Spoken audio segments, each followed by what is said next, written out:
So, last week's dev stream showed off Sirius and Orion along with their abilities, but it also left us with a few questions about how certain parts of their kit was actually going to work. Sirius and Orion are basically one Warframe concept split between two frames. They both take up the same role while constantly fighting for control from us, the user. Now, they both have their own sets of abilities, their own separate builds, their own polarities, and so on. And the way this works is pretty simple. You tap an ability to cast one version, and then you hold that same ability down to cast the other frame's version and swap to them. So for example, you tap to cast Orion's ability, or you hold the same ability down to swap over to Sirius and cast his version instead. And while you're in control of one of them, the other is running around as an AI clone, if you will, fighting alongside you. Think Umbra, think Wukong's clone, think a Spectre, except according to Pablo, it's a little bit more advanced. Now, yesterday, Pablo did a small Q&A and answered some of the questions that a lot of you have been asking, especially in the comment section to my dev recap video. So let's quickly go over them, right, just for a little bit more clarity. Now, first up, someone asked if Stalker spawning in will work the same way it does when he spawns in against Jade. Basically, he just turns around and leaves, and apparently he won't. Pablo has said that Stalker will teach them a lesson, so I'm guessing you're going to have to fight them. I'm sure there will probably be some kind of special voice lines or even lore tied when he shows up and starts talking. Now, aura mods are also a very interesting topic when it comes to Sirius and Orion. If you use something like Power Donation on one of them, it will give the other Power Strength bonus. Coaction Drift is apparently going to work for both of them, giving 45% more aura bonus as well, which is kind of huge. Now, basically, you can stack two aura mods between Sirius and Orion, which is a nod to Jade, and you can get more benefits from both. Now, each frame also starts with 3 polarities and 1 Omni Forma slot, according to Pablo. And when it comes to subsuming them, subsuming Sirius and Orion will give both abilities off them so that you can then put them onto a different Warframe.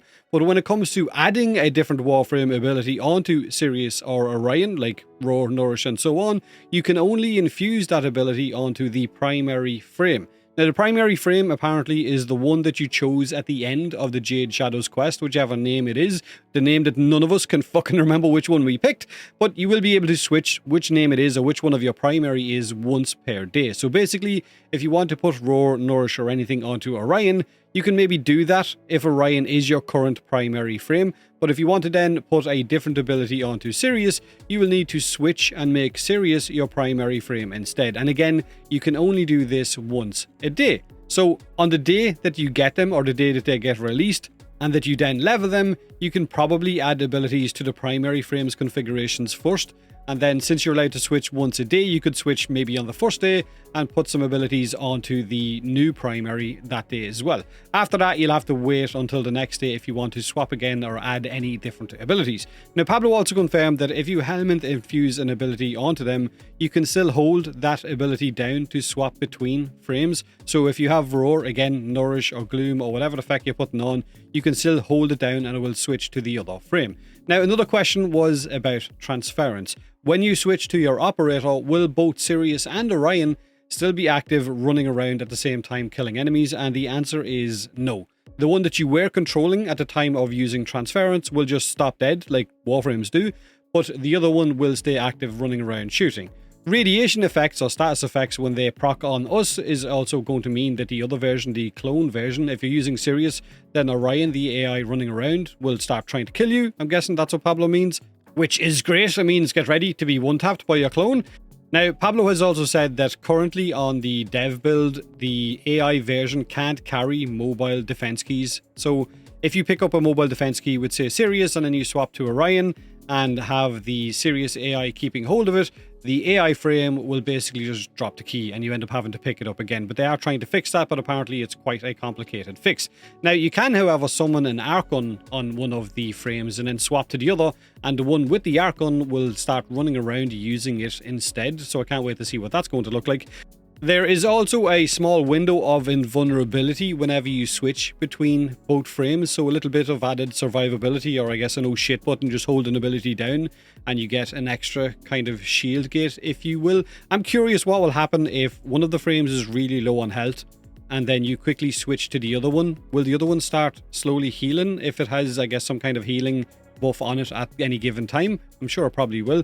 Now, another question was in relation to how do bleedouts and revives work with Sirius and Orion.